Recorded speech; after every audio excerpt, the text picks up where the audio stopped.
Avant donc de partager cette parole avec vous, j'aimerais vous adresser mes vœux les meilleurs dans le Seigneur Jésus-Christ, vœux de paix, vœux de tranquillité, vœux de joie, vœux de sérénité, de succès, de victoire, de bonheur avec vos familles, que ce soit dans les couples, dans les familles, dans le travail, dans les études, dans les ministères, tout ce que vous faites.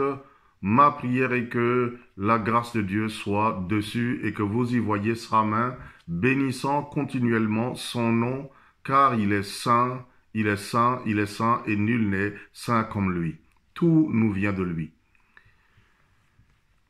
Je voudrais demander au Seigneur que dans cette nouvelle année, il vous bénisse et que ce soit une année dans laquelle vous pouvez dire, oui, l'Éternel s'est souvenu de moi. N'avions-nous pas passé une année qui était assez difficile?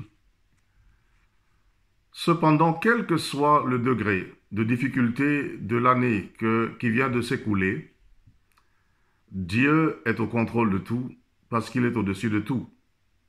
Très souvent, dans les choses difficiles, Dieu agit. Dans les choses faciles, Dieu agit parce que tout lui sert. Il est Dieu. C'est pour cela qu'il est Dieu. Et c'est pour cela que nous avons besoin de lui. C'est pour cela que nous devons de lui appartenir. C'est pour cela que nous devons nous tourner vers lui et nous adresser à lui continuellement. Après une année agitée, avec des maladies, avec des crises économiques, sanitaires, beaucoup de bouleversements dans toutes les institutions, dans tous les événements, nous avions vu comment en 2020, tous les programmes, toutes les programmations, les plans des hommes ont été bouleversés. Au point que beaucoup se posent la question, qu'adviendra-t-il, que ferons-nous pour le futur? Alors, n'est-il pas venu le moment où nous sommes à quelques pas ou à un pas de l'année nouvelle, de pouvoir donc tourner la page, de pouvoir penser à autre chose et de pouvoir espérer autre chose? C'est pour cela que quand j'étais allé dans la prière devant le Seigneur, et que j'ai invoqué le Seigneur comme d'habitude, parce que chaque année, il est celui qui dit que ceux qui le suivent, ceux qui marchent avec lui, qui cheminent avec lui, suivent des voies tout à fait tracées par lui-même. Et chaque année, nous avons le privilège de recevoir de Dieu la direction, de recevoir de Dieu la pensée dans laquelle nous allons suivre ses plans, nous allons vivre dans ses plans, car seuls ces plans nous rendent heureux. Seuls ces plans donnent un sens véritable à notre existence. Et cette année, le Seigneur m'a dit, cette année nouvelle que vous allez aborder sera l'année dans laquelle sera l'année où votre vie va fleurir, votre vie va porter beaucoup de fruits et vous me rendrez gloire. Mon vif souhait est que tu portes beaucoup de fruits dans cette année, que tu fleurisses, que ta vie refleurisse de nouveau, et que tu portes des fruits mûrs qui rendront gloire à Dieu et qui te rendront toi-même heureux d'année en année. Lorsque le Seigneur me parla, il me donna ce passage que je vais lire avec vous. Dans le livre de Nombres, chapitre 17, nous faisons la lecture de la parole de Dieu. Ici, il est dit, l'Éternel parla à Moïse et dit, « Parle aux enfants d'Israël et prends d'eux une verge selon les maisons de leur père, soit 12 verges de la part de tous leurs princes selon les maisons de leur père. Tu écriras le nom de chacun sur sa verge, et tu écriras le nom d'Aaron sur la verge de Lévi, car il y aura une verge pour chaque chef de maison de leur père. Tu les déposeras dans la tente d'assignation devant le témoignage où je me rencontre avec vous. L'homme que je choisirai sera celui dont la verge fleurira. Et je ferai cesser de devant moi les murmures que profèrent contre vous les enfants d'Israël. Moïse parla aux enfants d'Israël et tous leurs princes lui donnèrent une verge chacune, chaque prince une verge, selon les maisons de leur père, soit 12 verges. La verge d'Aaron était au milieu des leurs. Moïse déposa les verges devant l'Éternel dans la tente de témoignage. Le lendemain, lorsque Moïse entra dans la tente du témoignage, voici la verge d'Aaron pour la maison de Lévi avait fleuri, elle avait poussé des boutons, produit des fleurs et mûri des amandes. Moïse ôta de devant l'Éternel toutes les verges et les porta à tous les enfants d'Israël, afin qu'ils les voient et qu'ils prennent chacun leur verge. L'Éternel dit à Moïse, reporte la verge d'Aaron devant le témoignage pour être conservée comme un signe pour les enfants de rébellion, afin que tu fasses cesser de devant moi leurs murmures et qu'ils ne meurent point. Que le Seigneur bénisse sa parole. La parole de Dieu nous enseigne quelque chose de très profond que j'aimerais décortiquer avec vous en quelques petites minutes. Quand nous lisons le livre de Nombres, nous voyons que c'est une partie de l'histoire du peuple de Dieu, du peuple d'Israël, qui a été assez agitée, assez mouvementée. Dans le chapitre 12 du Nombre, nous voyons que Aaron et Marie murmurèrent contre Moïse en disant « Mais c'est à lui seul que Dieu parle, n'est-ce pas aussi à nous ?» Et Dieu avait châtié Marie de la lèpre blanche à cause de cela. Quand nous avançons au chapitre 16, nous verrons dans la même série que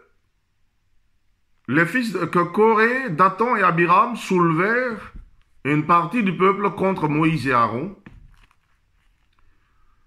Et la Bible fait mention ici d'environ 250 hommes, 250 chefs de famille, ce qui représente quelque chose de très important, une grande rébellion,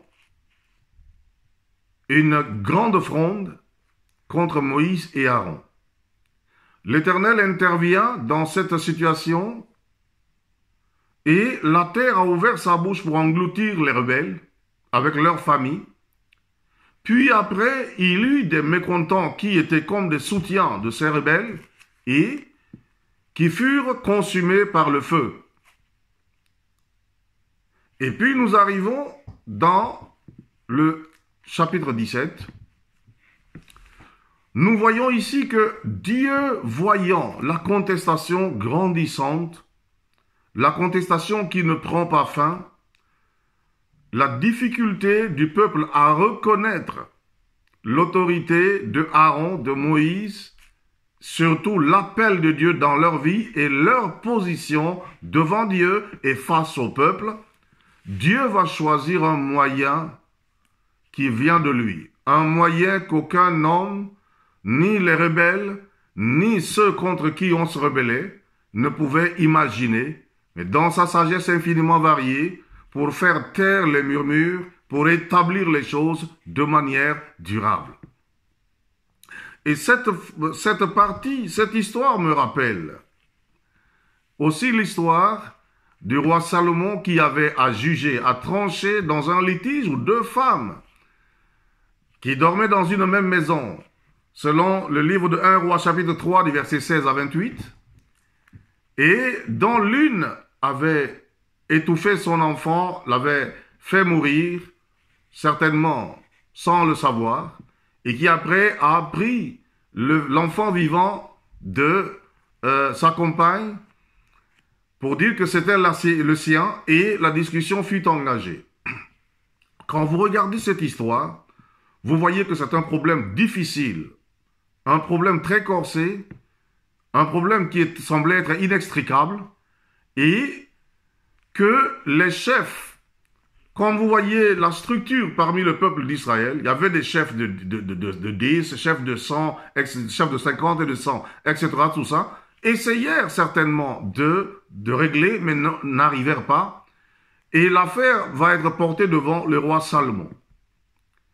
Vous savez qu'à l'époque de Salomon, Salomon est un roi qui a vécu pratiquement 10 siècles avant Jésus-Christ, parce que on évalue à 970 ans environ avant Jésus-Christ, donc pratiquement 10 siècles. À l'époque de Salomon, il n'y avait pas de test ADN. Donc on ne pouvait pas faire le test d'ADN de l'enfant vivant pour savoir à qui il appartenait. Et c'était difficile. Face à cette situation que la sagesse humaine ne peut pas régler, Dieu intervint lui-même en utilisant Salomon, en donnant la sagesse à Salomon. Et Salomon a demandé, en voyant que la querelle ne s'éteignait pas, mais s'amplifiait au contraire que des deux femmes, personne ne comprenait l'autre. Chaque femme semblait être la mère de l'enfant vivant. Alors Salomon, inspiré par la sagesse divine, va demander à trancher l'enfant en deux et à le donner aux femmes les parts égales, c'est-à-dire la première la moitié, la seconde la moitié. À l'écoute donc de ce jugement, de cette décision, la mère véritable de l'enfant va voir ses entrailles frémir et va décider de dire « Ne tuez pas l'enfant, laissez-le vivre, même s'il faut qu'il appartienne à l'autre femme, qu'il vive mais qu'il ne meure pas. » Et Salomon va dire « Donnez l'enfant à la dernière femme qui vient de parler, parce que c'est à elle qu'appartient cet enfant-là. » En écoutant ce jugement et en se référant à ce témoignage, nous pouvons voir que Dieu intervient dans les affaires des hommes quand il voit nécessaire de le faire lui-même, quand les hommes ne peuvent pas, il intervient. Ce qui nous amène à nous dire, rien ne peut demeurer impossible, rien ne peut demeurer inextricable, parce que quand les hommes ne le peuvent plus, Dieu intervient lui-même. Et nous vivons une époque difficile, mais que les croyants ou les non-croyants, qui en regardant ce qui est autour d'eux, sont désespérés, ne désespèrent pas. Parce que quand les hommes ne peuvent pas, Dieu intervient. C'est pour cela qu'il est Dieu, au-dessus de nous, au-dessus de notre espace, au-dessus du temps, au-dessus de tout. Il est Dieu. Il est l'Éternel. Ce jugement a fait la renommée du roi Salomon. Et sur toute la face de la terre, l'on savait qu'aucun homme, aucun roi n'a apporté un tel jugement si Dieu n'était avec lui. Et en entendant cela, chacun de vous et moi-même devions savoir que quand il arrivera des choses dans notre vie qui dépasseront notre entendement, qui dépasseront nos compétences, qui dépasseront nos prévisions, qui dépasseront nos imaginations, Dieu interviendra lui-même. Alléluia. Il interviendra dans sa fidélité, il interviendra dans sa sainteté. Alors ici, l'histoire que j'avais racontée, lue tout à l'heure, parlait des contestations contre la personne de Moïse et de Aaron, mais en ce qui concerne le chapitre 17, les choses concernaient beaucoup plus Aaron. Aaron était désigné comme le souverain sacrificateur et Moïse l'avait consacré. Il était revêtu des habits d'une certaine dignité à cause de sa position de souverain sacrificateur qui faisait le lien, l'intermédiaire entre Dieu et le peuple, qui apportait les problèmes du peuple devant Dieu, qui apportait les sacrifices du peuple devant Dieu, et qui écoutait Dieu pour également parler au peuple. Alors, nous allons voir que la contestation était telle que toute justification humaine, toute explication humaine ne saurait jamais l'arrêter. Nous vivons aujourd'hui un monde dans lequel il y a beaucoup de contestations contre nos personnes, contre ce que nous sommes, contre ce que nous faisons. Tu vas voir que tu sois un homme de ministère, une femme de ministère, que tu sois un travailleur dans une entreprise, un fonctionnaire qui travaille pour l'État, ou un fonctionnaire international, un homme d'affaires. Vous verrez qu'il y a tellement de contestations contre ce que vous faites. Il y a toujours des oppositions, il y a toujours des grandes luttes dans ce que vous faites, au point que vous pouvez arriver à douter de l'avenir. Et le message de Dieu pour cette année veut nous dire, ce n'est pas seulement cette année, mais même dans les années qui suivront, que ta vie va fleurir, ta vie va porter des fruits, ces fruits seront amenés à maturité d'année en année, et tu sauras que lui seul est l'Éternel Dieu. Alors, que va-t-il se passer quand l'Éternel vit que les interventions de Moïse ne purent contenir la contestation, que les explications que l'on pouvait apporter ou que les conseillers pouvaient apporter ne purent contenir la contestation, l'Éternel va intervenir lui-même, il va dire à Moïse, il dit, je vais faire une chose. Appelle les chefs ou les princes du peuple et que chacun amène une verge. Et il a dit à Aaron, qui est de la maison de Lévi, c'est-à-dire la lignée des sacrificateurs, va aussi apporter une verge pour la maison de Lévi. Et il a dit, le bâton, la verge d'Aaron sera au milieu des autres verges de tous les autres chefs des tribus d'Israël. Alors quand vous voyez la manière dont cela va se passer, Dieu va dire, le lendemain, il dit tu rentreras, et il dit les verges vont être amenées dans la tente d'assignation, c'est-à-dire le tabernacle mobile qu'Israël avait dans le désert. Et il a dit, devant le témoignage, c'est-à-dire le lieu où moi, Dieu, je vous rencontre, tu vas déposer toutes ces 12 verges devant moi. Et il dit, le lendemain, quand tu viendras, l'homme, la personne de qui la verge va fleurir, c'est-à-dire le bois sec qui a été déposé, va reverdir, va bourgeonner, va fleurir et va porter des fruits. Il dit, c'est celui-là que moi, l'Éternel, j'ai choisi. Et il dit, ceci apportera le calme et que la contestation va cesser parce que c'est la décision et le choix de Dieu et l'on respectera. Le lendemain, lorsque Moïse revint, et voyez, les verges ont été déposées, mais à valeur égale. Toutes les verges étaient du bois sec. Ils étaient déposés toutes devant la présence, devant le témoignage dans la tente d'assignation. On écrivait avec les mêmes lettres, avec la même écriture si vous voulez, le nom de chaque chef de tribu qui avait déposé une verge. Il y en avait 12. Puis le lendemain, à l'arrivée de Moïse, à l'entrée de Moïse dans la tente, la verge, la seule verge d'Aaron que Dieu avait désignée et que Dieu avait fait consacrer Moïse, a reverdi, a bourgeonné, a fleuri, a porté des amandes, et ces amandes ont mûri. Et l'Éternel a demandé à Moïse de remettre les autres verges, et il dit de prendre la verge d'Aaron et de présenter celle qui avait fleuri, et que tout le peuple et leurs chefs sachent que c'est Aaron qui a été choisi, que c'est Aaron qui a été établi souverain sacrificateur. Alors, quand nous voyons la manière dont cela s'est passé, nous voyons ici qu'il n'y avait pas un homme qui pouvait intervenir pour désigner Aaron, pour défendre Aaron.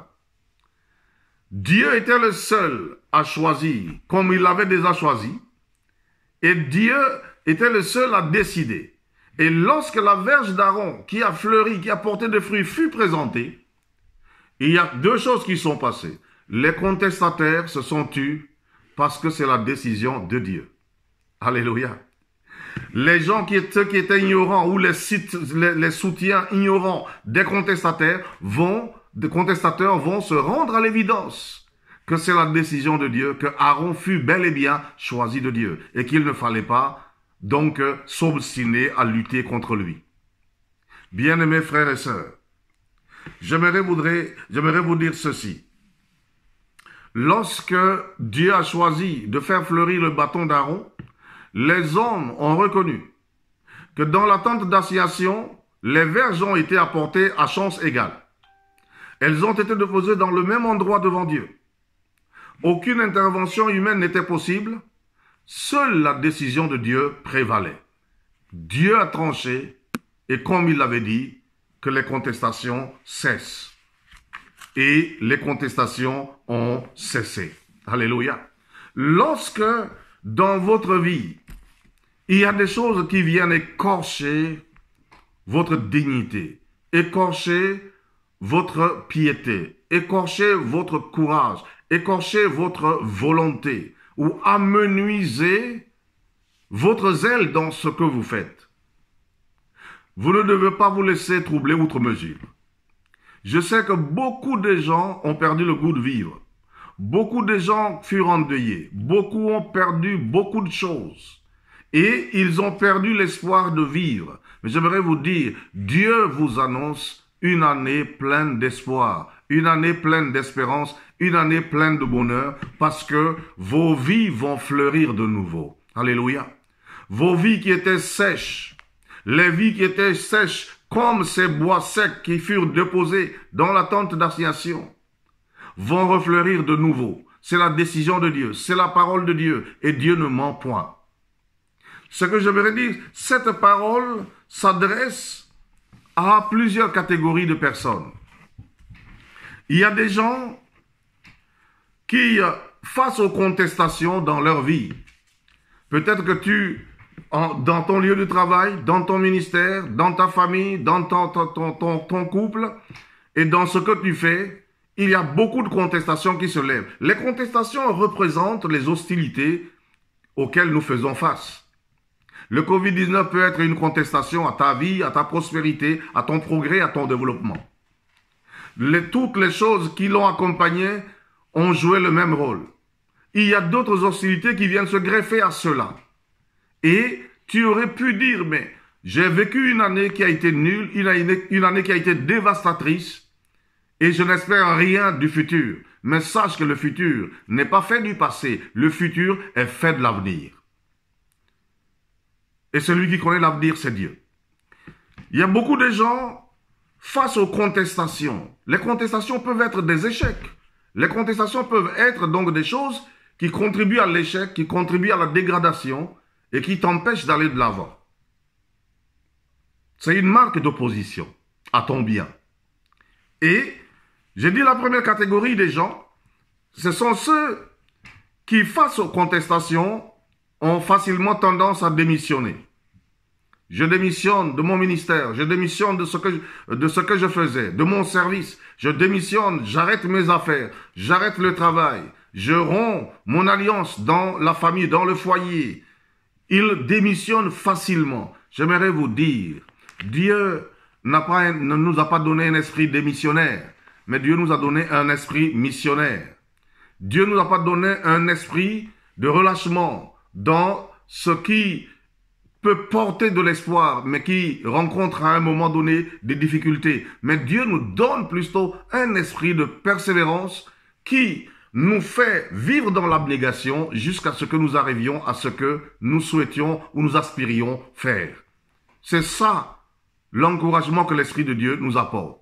Alors, si tu es en train de te préparer à démissionner, parce que tu as eu beaucoup de contestations en 2020, parce que tu as eu beaucoup de choses désagréables, si tu es en train de vouloir rendre le tablier, j'aimerais dire que l'Esprit de Dieu entre en toi maintenant, qu'il te parle, qu'il te révèle ta vraie personne selon Dieu et que tu dises, je vais aller jusqu'au bout, je n'abandonne pas, parce que le meilleur est à venir. Alléluia. Et l'Esprit de Dieu le fera pour toi. La deuxième catégorie de personnes, ce sont ceux qui pensent que leurs ennemis sont trop nombreux. Ils pensent que dans leur vie, ils ont beaucoup trop d'ennemis qu'ils ne pourront jamais faire ce qu'ils veulent faire. Ils ont trop d'ennemis pour pouvoir réussir. Ils ont trop d'ennemis pour pouvoir arriver à un but. Le Covid était venu avec de nombreux ennemis pour faire barrage à la vie, pour contester contre la vie et le bonheur. Et dans la vie courante, il en est de même. des ennemis au lieu de travail, des ennemis dans le quartier, des ennemis peut-être dans l'église, des ennemis partout. Et ces genres de personnes, ils font donc la somme de leurs ennemis, ils évaluent qu'ils ont beaucoup d'animosité pour pouvoir réussir dans la vie, pour pouvoir continuer ce qu'ils font. Et ils perdent courage. J'aimerais te dire que si même toute la terre était contre toi, mais que tu as Dieu avec toi, tu es du côté de la majorité. Sache que les anges de Dieu sont plus nombreux que les démons du diable. Et sache que si Dieu t'aime, cela te suffit. Et donc, tu ne dois pas reculer, tu ne dois pas désespérer. Espère en Dieu. Quand Dieu parle de toi, les contestations peuvent cesser. Alléluia. Quand Dieu parle aux hommes, à ton propos, les contestations peuvent cesser. Les hostilités peuvent se calmer et tu avanceras tout droit vers le but. La troisième catégorie, ce sont ceux qui pensent qu'il faut forcément quelqu'un pour les aider, pour réussir. C'est ceux qui voient des hostilités, quand ils doivent faire quelque chose, ils pensent que eux, ils n'ont personne. Les autres ont des gens, mais que eux, ils n'ont personne pour les aider. Et dans leur vie, face aux contestations, aux difficultés de la vie, ils pensent qu'il faut forcément avoir des gens qui les pistonnent pour pouvoir y arriver. J'aimerais te dire aujourd'hui, tu n'as pas besoin des hommes, tu n'as pas besoin des femmes forcément dans ta vie pour te pistonner. La décision, ce qui te fait réussir, c'est le décret divin. Ce qui te fait réussir, c'est ce que Dieu a décrété pour toi. Si Dieu a décrété que tu dois être quelque chose, que tu dois faire quelque chose, que tu dois atteindre un but, la terre entière pourrait se soulever contre toi. Mais Dieu sera avec toi pour y arriver. Là où les hommes ne peuvent pas t'aider, l'aide de Dieu est meilleure, le secours de Dieu est meilleur. Tu as Dieu et c'est déjà beaucoup. Tu as Dieu et c'est la majorité. Tu dois pas t'inquiéter. Tu dois pas espérer dans les hommes. N'espère pas dans les hommes pour pouvoir vivre le meilleur. Ne t'attends pas des hommes pour vivre le meilleur. Mais crois en ce que Dieu a fait de toi. Crois en ce que Dieu a mis en toi. Crois en ce que Dieu a dit qu'il fera avec toi. Car sa parole n'échoue jamais. Sa parole ne manque jamais de réalisation. Lorsque Aaron a vu sa verge, le peuple a vu la verge d'Aaron fleurir, ils avaient su ceci. Ils avaient compris ceci. Aaron ne s'est pas établi lui-même. Comme dans le livre d'Hébreux, il est dit que le sacerdoce, personne ne s'en attribue, si cela ne lui a été donné de l'Éternel lui-même. Le peuple a vu que le sacerdoce a été donné à Aaron selon l'élection divine, selon la préscience de Dieu. Et Dieu vient de le confirmer, que personne ne pourra dire le contraire. Vas-y mon frère, vas-y ma sœur, va avec la force que tu as. Parce que le Seigneur est avec toi. Et la dernière catégorie des personnes, c'est ceux qui pensent que leurs adversaires sont plus puissants qu'eux, qu'ils ont des adversaires, que partout il y a des contestations contre leur vie, ils ont des adversaires beaucoup trop puissants qu'eux, que ce n'est pas possible, ce n'est pas envisageable de pouvoir arriver à la réalisation de leurs rêves, arriver à la réalisation de ce à quoi ils aspirent, et ils commencent par douter et à se décourager. J'aimerais vous dire, tes adversaires peuvent être le plus nombreux possible, tes ennemis peuvent être les plus nombreux possible, avec eux ce sont les bras des hommes, mais avec toi c'est le bras de l'Éternel. Il y en a même qui peuvent te chanter ta défaite à l'avance, ils chantent leur victoire. Souvenez-vous du roi d'Israël, qui avait une armée pas aussi nombreuse que celle de la Syrie, hein, et le roi d'Assyrie avait envoyé pour lui dire, sur quoi comptes-tu? Il dit, mais moi je viendrai, je vais t'écraser. Il l'a envoyé lui dire. Et ce qui est curieux, c'est que ce roi n'était pas parmi les bons rois d'Israël, mais il fut inspiré. Il a envoyé dire au roi ennemi que celui qui porte des armes pour aller à la guerre ne chante pas la victoire comme celui qui dépose les armes après avoir vaincu l'adversaire. Tant que tu es en communion avec Dieu, tant que tu as le statut d'enfant de Dieu, tant que tu as foi en Dieu, aucun obstacle ne pourra durer indéfiniment au-devant de toi. Parce que Dieu te donnera la sagesse, il te donnera l'intelligence, il te donnera l'esprit perspicace de pouvoir savoir comment venir à bout de ce qui se trouve en face de toi. Alors ce que j'ai envie de te dire aujourd'hui, mon frère, il y a beaucoup de contestations dans ce monde, dans notre vie, dans lequel tout le monde veut se faire maître. Personne ne veut être serviteur de personne. Tous veulent être maîtres. Tout le monde veut faire ce que les autres font. Si tu fais quelque chose, l'autre veut le faire. Si tu as quelque chose, l'autre veut aussi le posséder. Si tu comprends quelque chose, l'autre veut le comprendre aussi. Et nous avons beaucoup de contestations, beaucoup de coups bas, des pots de banane qui se glissent. Et ça fait peur. Ça peut être dans ton lieu de travail, dans tes études, dans l'église, partout. Tu peux rencontrer des animosités. Mais j'aimerais te dire que le Seigneur est avec toi. Et il a dit, ta vie va refleurir de nouveau. Tu vas être restauré. Aaron était contesté dans sa dignité. Il a été restauré dans sa dignité. Il était contesté dans sa position. Il a été restauré dans sa position, confirmé par Dieu. Ne crains pas. Tu as perdu une position, tu as perdu ta dignité, tu as perdu du matériel, tu as perdu quelque chose. Ne te trouble pas outre mesure. L'année qui arrive, l'année qui vient, est une bonne année, est une année de fleurissement. Et tu verras la gloire de Dieu. Tu verras au-delà de ce que tu attendais et tu sauras que Dieu t'a choisi. De même qu'il a choisi, il a fait montrer au peuple qu'Aaron était choisi de lui. Tu es combattu à cause de ton poste au travail, tu es combattu à cause de la position que tu as dans ton ministère, tu es combattu à cause de tes richesses, tu es combattu à cause de tes connaissances. On t'a fait vivre du tout. Tu as vécu l'injustice. Tu verras que la justice de Dieu te fera refleurir de nouveau.